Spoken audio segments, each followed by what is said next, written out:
So at this point, we'll move forward to the next panel. And Mr. Ting, if you'd like to welcome the panel. Sure. Thank you very much for our panelists. I'd like to welcome the next panel.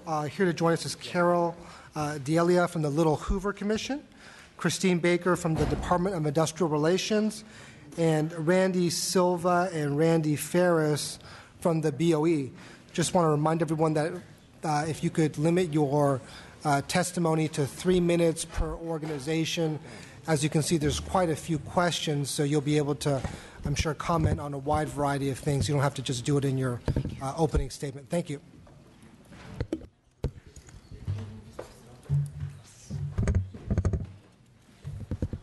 Good afternoon, chairs, committee members. Carol D'Elia. I'm the executive director of the Little Hoover Commission. Thank you for inviting me to be here today. Yesterday, we published a report, Level the Playing Field, Put California's Underground Economy Out of Business. That's the culmination of a year's worth of effort on the part of the Little Hoover Commission. The Commission is an independent, bipartisan oversight agency. In the report, we have 15 recommendations. They focus on 3 general areas: improving accountability, enforcement, and education. Today, I've been asked to talk about the task forces, which is a portion of our report, and I'm going to go back very quickly. 30 years to 1985, our commission did a study on the same topic. We found there were a variety of different entities, 2 of them at the table, the Board of Equalization, Department of Industrial Relations, but also Employment Development Department, Franchise Tax Board, Contractor State Licensing Board, Department of Justice. There's a broad array of state departments that have a role, as well as local and federal. What we found back then is similar to what we found recently, that there's no single point of accountability, nobody driving the mothership, if you will. So they've developed task forces, which we recommended 30 years ago. We recommended a multi-agency task force. Today there are 4 generally broad task forces. One is the Joint Enforcement Strike Force that was actually developed as a result of our recommendations. That one's led by Employment Development Department. There's the Labor Enforcement Task Force, which is led by Department of Industrial Relations, and then there are the 2 very recent task forces. The 2 older task forces are focused primarily on labor, and as our commission had wanted, we also wanted to include tax issues, criminal tax issues, and that's what the 2 newer task forces were meant to do. So in 2013, the legislature enacted the Revenue Recovery and Collaborative Enforcement Team, also known as RACE, and that was going to be this collaborative effort. It had a top tier of 4 organizations, that 3 taxing and 1 Department of Justice, taxing being BOE, Department of, or Franchise Tax Board, and EDD. Interestingly enough, in signing that legislation, the governor put a lower tier organization, Department of Industrial Relations, in charge. And from a commission standpoint, we're kind of outsiders looking in. We have 9 public members who serve as volunteers. What they saw was still a confusing jumble of alphabet soup and not clear what was getting done or who was doing what, in part because of the unusual governance structure of RACE. The last task force, TRACE, is the one that's actually out doing the enforcement effort. So the idea, and Randy can tell you more, but was to be the arm that would go out and act on the leads that were generated by the other organization. So quickly, just commission recommendations. Again, we saw no single point of accountability. We are suggesting that the governor appoint a point person who is outside of these organizations who can take a look and figure out how to cut through the red tape, which task forces are necessary, what's needed to be done to share information. We also, I think related to this, is looked at the amount of enforcement effort. What we heard constantly in this report, the primary thrust was businesses complaining that this is honest businesses who are complying with the rules, that they are simply being undercut by those who are cheating. And there is no one, in their opinion, there's just not enough resources out there to enforce the many rules. So they were okay with complying, but they felt like they can't compete with people who are undercutting their bids. And this is typically in labor-dominated areas, and we heard from all sorts of different firms, car washes, janitorial firms, couriers, anywhere where you see a lot of people involved, where people can cut corners, they can call people independent contractors when they're not, they can cheat on their payroll, they can cash pay, and that's how these compliant businesses that we want to thrive in California are being undercut. So to that, we said our enforcement has been flat over the past couple of decades, the amount of money we're putting into it, but we were cautionary because we also saw some special funds that had unusually high reserves that weren't being tapped. With that, that's the bulk of my recommendations related to this, and I know we're short on time, so I'll conclude. Thank you, and I'm happy to answer questions. Thank you for the opportunity to be here today. My name is Christine Baker, and I am the Director of the Department of Industrial Relations and head up the Labor Enforcement Task Force in California, a multi-agency effort that enforces against the underground economy. We have consolidated EDD and DIR administrative efforts. Governor Brown directed the department to lead the Labor Enforcement Task Force on the underground economy the first year of his administration. This effort has been further supported strongly by Labor and Workforce Development Secretary Lanier. DIR, as head of the agency, developed a model a joint enforcement program that uses targeting protocols and data to identify the egregious businesses who cheat the system rather than playing by the rules. This way, we avoid enforcing on compliant businesses. We also have an 800 line and a database for tracking. The administration supports better coordination and alignment of underground economy efforts and believes that we are successful to date in this area. I would like to share with you a little bit of our progress on our RCE, also some of the areas and opportunities for improvement. As you know, the Governor Brown directed DIR to head the RRCE in his signing message. His charge for DIR was to ensure that these teams work together and avoid overlapping efforts.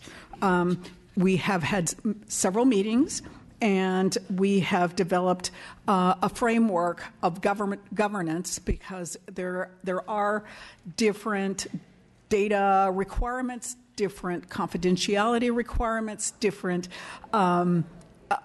enforcement authority, and we have developed a governance a framework that is kind of establishes the model for this team to be working together and not overlapping with each other. It clearly defines the roles and responsibilities for all the parties at each level of participation, and it develops a set of metrics that all parties agree on to measure and monitor activity. Evaluation, data, and metrics, we believe, is extremely important to be able to evaluate the success of the program. Our RCE is finalizing data reporting needs and protocol, and key areas such as intake work group, a data analytics work group, and a steering committee are all meeting on an ongoing basis.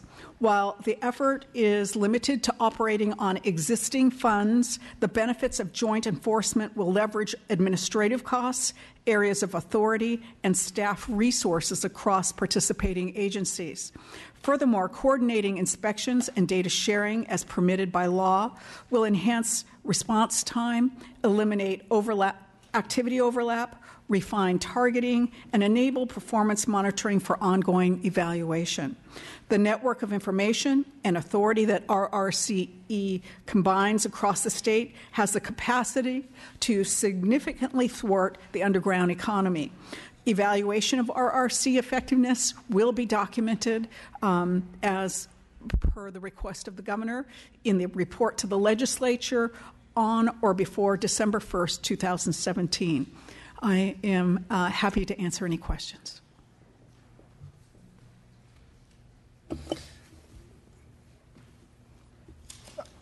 BOE?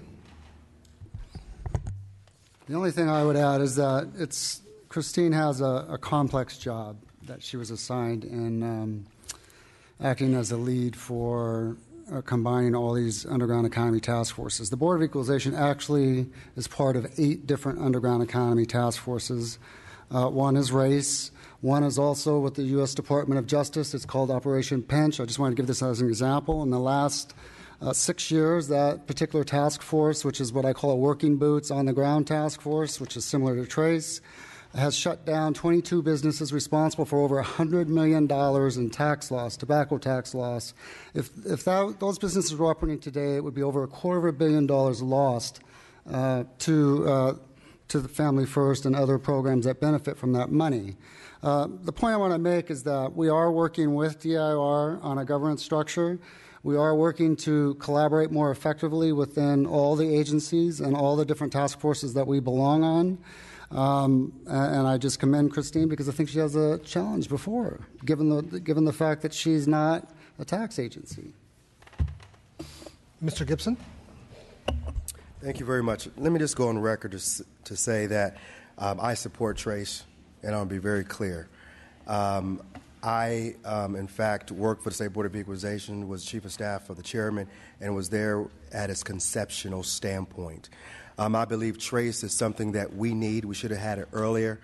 If it's what I'm hearing is correct, that there are, in fact, some issues in terms of collaboration and coordination, that's one thing. But hopefully the suggestion, what I thought I heard, was that because of the overlapping, that it's a bureaucracy, and it was created to coordinate in a very methodical and strategic manner so that agencies that were not coordinating and communicating can in fact do so. And I believe that the appropriateness of Trace with the agencies that's involved is most appropriate. Not sure if the industrial relations piece, I don't know where that fits in based on my prior knowledge. And again, I've only been gone since December the 1st when I assumed this role and responsibility as a legislator. And so this is something that's certainly needed because it, in fact, the coordination put bad people in jail as it relates to shutting down illegal markets that is crippling our economy here in the state of California. And so I think that there may be a role at some point, and certainly be open to hearing what that role, Ms. Baker, you believe it should be. But I believe this organization should stay intact. And because of what Randy has already indicated, I can only believe that greater things are in store for this collaboration. It has the BOE, the Franchise Tax Board, I believe it's the Attorney General's office, if I'm not mistaken, and it's something that hasn't happened in the past. And I think the governor was gracious enough to allow this program to exist, and I think when it go into its fullest potential, I think it's going to net considerable dividends for the people of the state of California. Thank you.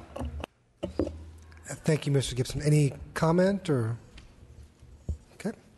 One question I had for the panel, it seems with the number of different task forces, is there any opportunity, I think you all discussed, but any opportunity in the future for consolidation? And with the number of task force that you had mentioned with cooperation, coordination, have there been any savings in administration up to date? Within the labor agency, the JESIF and the LETF were able to consolidate their administrative efforts. We believe that we've been able to also establish the governance with existing resources without asking for any additional resources. So that is a cost benefit in effect. We believe using data-driven methods will ultimately improve enforcement and, again, will help us with cost avoidance, so to speak. I agree with Christine. I would just add that there's never going to be a consolidation of one task force within the state of California because there are different task forces that serve different needs. The one I gave you, for example, Operation Big Pinch, was specifically geared towards looking at tax evasion occurring within the tobacco industry, and it had nexus reaching across the United States. There were businesses taken down all over the United States that were reaching their fingers into California to rob California of its tax dollars. There's always going to be a specific need. Where we can collaborate and where we can share is on our messaging, and looking at data collaboratively amongst the agencies, which I think AB 576 was all about. And then, as Christine stated, targeting more specifically. But I think it would be a mislead if we thought we're just going to have one task force addressing all the issues in California. Okay, thank you.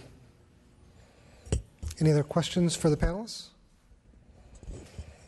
Okay, thank you very much.